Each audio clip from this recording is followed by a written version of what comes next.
Good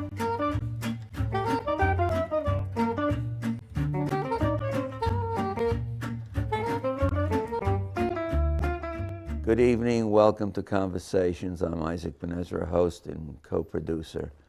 You're going to meet in a minute Michael Wolff, who's one of the three candidates for two positions for the Jones Library Board of Trustees position. And that has to do, of course, with the election, this regular election, town election on March the 29th. Michael, it's good to see you again. Nice to be here. Yeah. Michael's one of the first persons I met when I came to town 15 years ago. Michael, let's get started and start with how did you make this decision to run for the position of trustee? Well, I was standing in the library itself, in the lobby of the library, talking to Sarah McKee and Emily Lewis, and it was their suggestion that I think of running for the board, and it immediately appealed to me because libraries have always been important in my life. Tell me about your library experiences. Well, when I was at my boarding school in England, for example, in the 1940s, my favorite place in the school was the library. I've always been a reader. And then I've always done a lot of work in libraries, big ones like the Library of Congress, where I wrote part of my dissertation, Boston Public Library.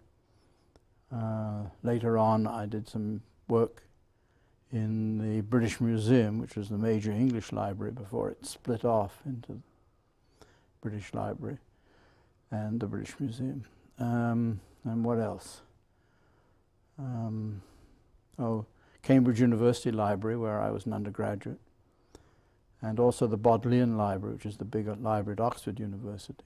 So I've worked in a lot of big libraries, done serious research in them, but I've also enjoyed being in smaller libraries. I've worked in the Jones. I did some research on the Dickinson papers up in the rare book room at Jones. And it's a wonder to me that I hadn't thought earlier of being part of the way the library works. So I'm delighted to be a candidate now. And how does that connect with your years at the university? Well, my first job was at Indiana University, where I taught from 1955 to 1970. And I got a fellowship to a think tank in Connecticut, Center for the Humanities at Wesleyan. And from there I got recruited to come to UMass. I've always liked to be in a big public university with a big range of students rather than a smaller college. So I taught at UMass from 1970 to 1992 in the English department, but I also taught the British history course. My field of specialization has been Victorian Britain. And I've done a lot of different things, organizing things, started societies of one sort or another. Work on Victorian Britain, the Northeast Victorian Studies Association and the Victorian Studies Association of Ontario, a couple of things like that. So organizing and planning and arranging conferences and things like that have been as much my professional life as actual research and teaching. One of the challenges that you'll have if you get on the board will be to do a search and recruit a new manager for the library organization that we have here in Amherst, the three libraries. It seems to me that your work and experience will be useful in evaluating candidates. You want to talk about that? Well, I've been on search committees. at both the universities that I taught at, and many, well, a handful of people who are currently in the English department at the university, people whom I recruited, whom I brought on, including the most recent chairman. I don't know he's now chair, but Steve Klingman. And I've always enjoyed that process of being with a small committee, interviewing people, having the discussion, and finally settling on the person. And as you're suggesting, I mean, it's obviously an important job. And particularly, I don't know, I mean, I don't know a great deal about the background of what's going on at Jones, what has been going on. But it's clearly important that we have a good committee to choose the new director. And that very well might be not only trustees, but members of the community. Yes, so that, yes, I hope that's How do you feel about that? Yeah. Well, I mean, a library ought really to be, particularly a public library, ought to be really representative of the community. And I should have thought that in addition to whatever officers there are on the Board of Trustees, there ought to be also other members of the community who would be working with the trustees in a selection process. I mean, presumably there is something set out. I'm sure that yeah, they have that in mind. Yeah. But I wanted to know you're thinking about the No, importance of including the community. No, I mean, that's why I like the town meeting system, for example, so much, which I used to be a member, where you really feel that you have that the community is participating in self-government, and that was the way it ought to be in the library as well. And the library ought to be, in one sense, a sort of focus of community concern. Tell me, in addition to your using the library, and I'm sure your students have come to, what is it about the Jones Library that's special to you? I like the scale of it. I mean, I like it's substantial, but it's very much on a human scale. It seems to me to be really almost symptomatic of Amherst itself, which is, again, it has both, where you have, although there are an enormous number of people, particularly during term time, around in Amherst, you still have the feeling that Amherst is certainly not a city. I mean, it has a lot of the qualities of a small town. And I think the library echoes that. I mean, there's a feeling in the library when you go into it that you're in as I said, you're in a place of a very manageable scale. And it's easy to maneuver into the library, around the library. It's easy to find your way around. The staff is very helpful. And you've not only got books, you've got newspapers, you've got CDs and other things like that, and a very good range of material, it seems to me. So I think it's a place for the community to be proud of. I don't know how well known the library is to people in general in Amherst, and I don't know, again, what proportion of people in Amherst use the library. And I also don't know about the relationship of the Jones to the other library branches. But I also know that it's part of a sort of, what's the word I want? It's part of a group of libraries around Western Massachusetts that share things, and it's you can, if something is not in the library, they can get it for you pretty quickly, it seems to me. So I've been a very satisfied user. Would it surprise you to know that there are hundreds of people coming into the library of all ages every day? It would a little bit, but I'm a little surprised, but not that much surprised. And I do see an awful lot of children in the library, which is an excellent thing. Have you thought of anything that, in particular, that we're missing, or that you would feel that would be important that could be added to the library? Resources? No, I've not. That hasn't. None of that has come up for me. No.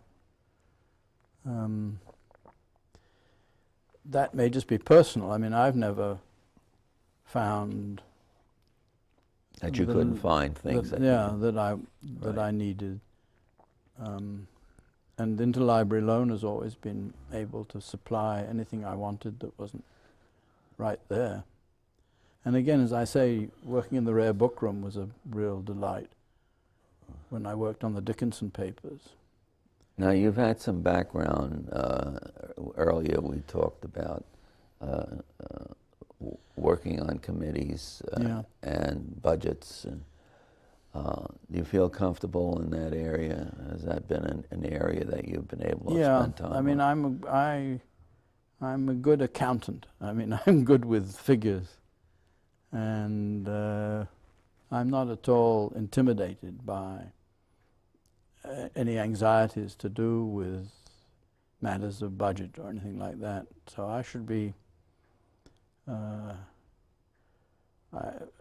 haven't been, I don't think, in any formal way treasurer of any of the organizations I've been part of, but I'm certainly really comfortable with money matters and take care of my own budget, for example, without any problems.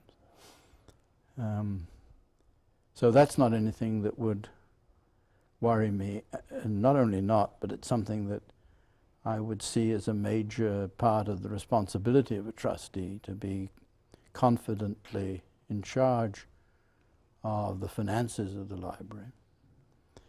I'm not sure exactly how much is done internally with the budget of the library and how much is given over to, say, something like a certified public accountant or something like that.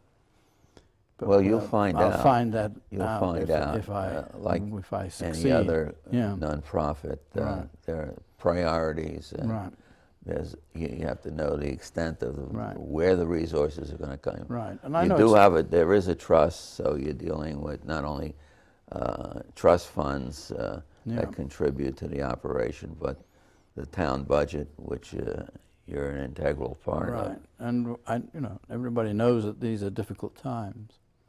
But it seems to me that people are managing Amherst finances pretty well, and that we have good people in town government helping.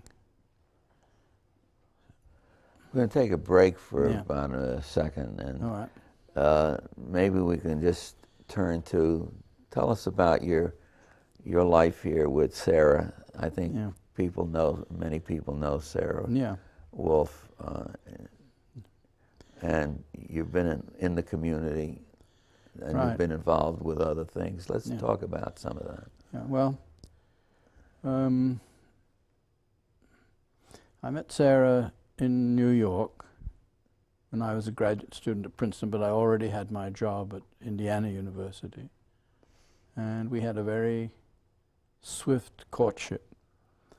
In fact, I asked her to marry me only a few days after we met. Wow. How long did it take to set up the marriage? Well, I met her on a Saturday, and I proposed to her on the Wednesday. I had to go back to Princeton. And then I came back and proposed to her, and she said yes. We didn't want to have we wanted to have a proper marriage, and she was the sort of darling of her father's eye. And so they lived in Washington, D.C. And so we got married at Christmas vacation, which is the first time I could get away from the university. So we got married in December of 1955. That's 55 years ago. So we've been married for that long, and we have 3 children and 6 grandchildren. And we're still on very good terms with each other.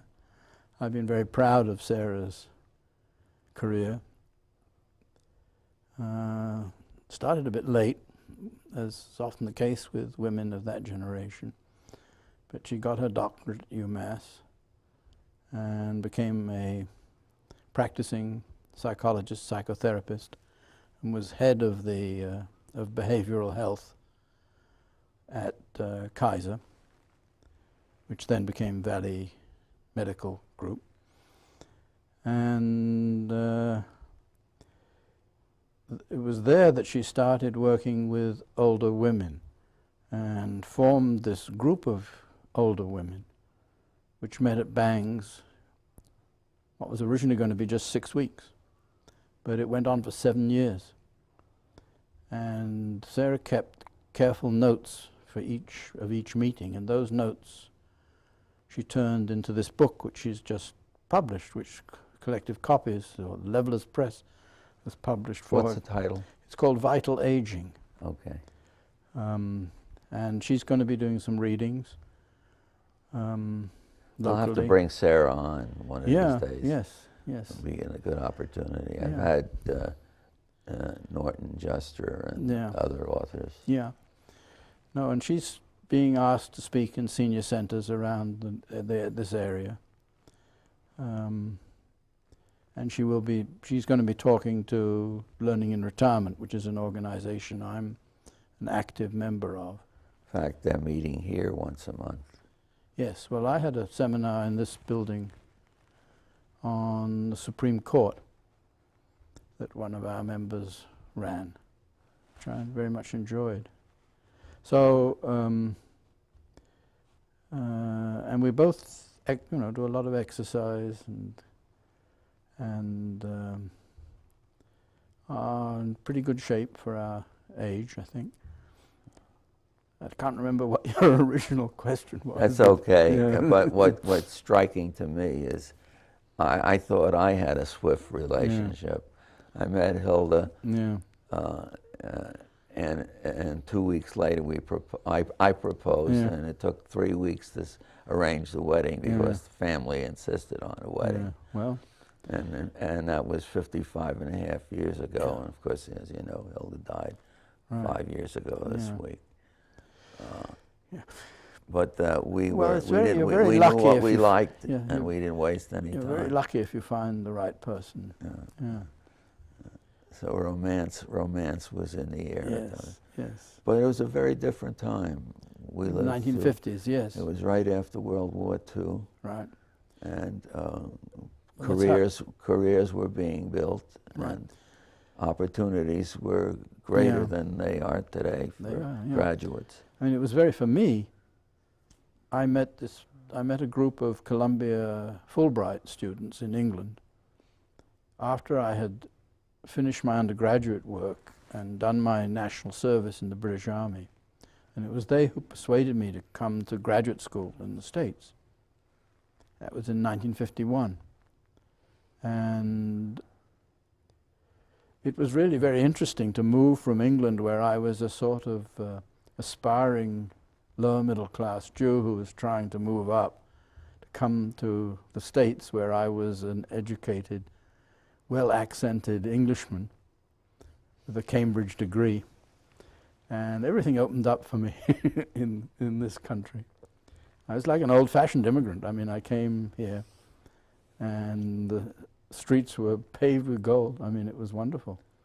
And so I became the top student in my group in graduate school at Princeton, had fellowships and so on, had lots of job offers. We're talking about 1954, 55 now, when, as you say, the universities, particularly the big public universities, were expanding enormously. And it was it was hard work, but it was an easy ride for somebody in my situation. And I enjoyed every year of my academic life, which lasted from 1955 to 1992. And even thereafter, once I discovered Learning in Retirement, I still find myself comfortable in a seminar room or in a lecture hall. Let me just break in Yeah. and remind people that we're talking to Michael Wolff, who's a candidate for the Board of Trustees of our library in the special, not just the regular election on March 29th. I'm curious to know where you were around between 1941 and 44, and probably a child. Well, I was a teenager, as they, What was which is an happening? American term, by the way. But They you don't were, use it. you were I was at school. in London? No, I mean the school that I was sent to, because it was in a safe area outside London, was interestingly enough, an Anglo-Catholic school in Oxford, in North Oxford, which was then considered to be a safe area. And in fact, there were occasional, there's little fire bombs, I can't remember what they're called, little incendiary bombs, little ones. But there was not while I was there was not any significant bombing of Oxford or Cambridge. It was only after the bombing of Dresden and the bombing of Coventry that there was no longer an agreement that sort of places that were of more aesthetic and historical interest and of less industrial interest would be spared from the bombing. But sometime in the mid-40s, that changed. But Oxford was a very quiet place during the time I was there in 40, which was 1940 to 45. Where were your parents? My parents had been divorced in the 30s, and my father was an antique dealer, and he moved his shop out of London during the war to a little country town in Surrey, near London. My mother stayed in London and was living in a part of London that was not really much touched, although right at the end of the war, the house next door to our flat, block of flats, got a direct hit, and we did have, then there were windows out and shrapnel coming right through. But I was too young really to be scared. I think it was almost as though it were a game for a 13, 14-year-old boy. But you did serve in the service at Yeah, some in point. 1945, when the war was over, I was in the first group of people who were given the option of going to the university first and then doing their national service, or the other way around. I chose to go to the university. So I didn't go into the army till 1948. And I spent 2 years in the British Army, all in England. I wasn't part of the occupation forces in Germany or anything like that. And that itself was, I didn't get a commission, which university graduates were expected to become officers. But I ended up as a sergeant, working with personnel. At the end, I worked with the Central London Recruiting Depot, giving aptitude tests and intelligence tests to recruit to people who wanted to join the army. And that was the other time I was at an officer selection board. Another time I was in a research unit adapting tests. I adapted a test that was designed for men. I adapted it, an aptitude test. I adapted it for women. So instead of having two men carrying a ladder, which was broad at one end and narrow at the other, and the question was which man was carrying a heavier one, I had a tea tray with big pot of tea on one and cup on saucer on the other, and the question was which hand had the heavier load. So that sort of thing. But that turned out to be useful because I was able to get good jobs when I was a graduate student in Princeton, earning as much as $3 an hour at the educational testing service, where other people were earning $1 an hour doing library work. So the Army, strangely enough,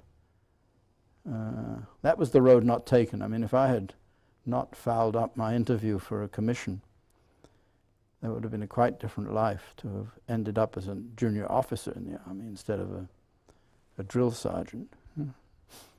Well, apparently, whatever road you took has been exciting and successful.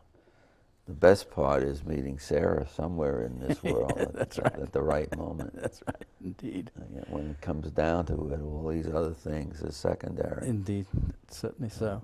Well, it's been wonderful having you, and I think that the community will have an opportunity to through ACTV and other contacts that you'll be having as a candidate, an opportunity to get to know you. Yeah.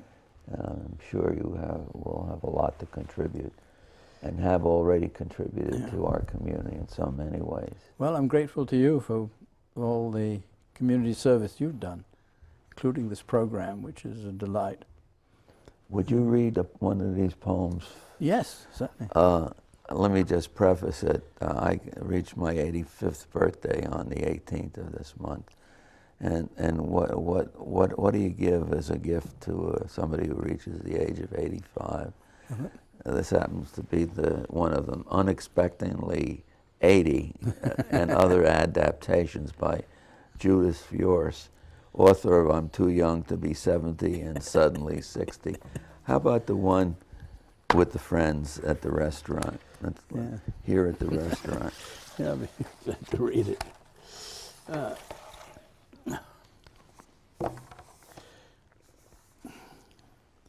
Here at the restaurant, after we 3 pairs of old friends have arranged ourselves to accommodate a second back surgery, a recent bypass, a Parkinson's, and several hearing aids, and after the one who can't see without her trifocals listens while her husband reads her the menu, and after we have waved away the bread basket and ordered our careful dinners of lean meat or fish with the sauce on the side, no potatoes, just vegetables, and before we start discussing personal trainer versus going to the gym, retirement home versus putting in an elevator, and does anyone know a good gastroenterologist?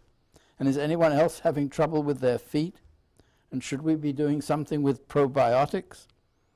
And can we really trust those generic drugs? And is this normal forgetting, or is it what do they call that disease? And just as we begin to clink our wine glasses, some of which hold sparkling water, not wine, we smile at one another and make a toast that once seemed boring, but not anymore. To health, to health, to health, to health, to health, to health. Very nice. Good for Judith Vorst. Judith. I recommend it to anybody that is having a problem reaching 60, 70, or 80 or beyond. Yeah. Sarah's just reached 80, and I'm 83. So maybe one more. Let's see. We did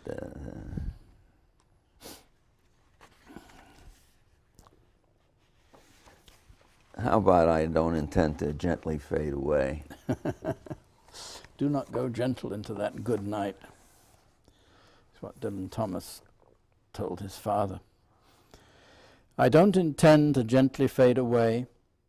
Though actuary is warn of coming night, there's still a tune or two I'd like to play. A ripened cheese, a glass of Chardonnay, continue to beguile my appetite. I don't intend to gently fade away.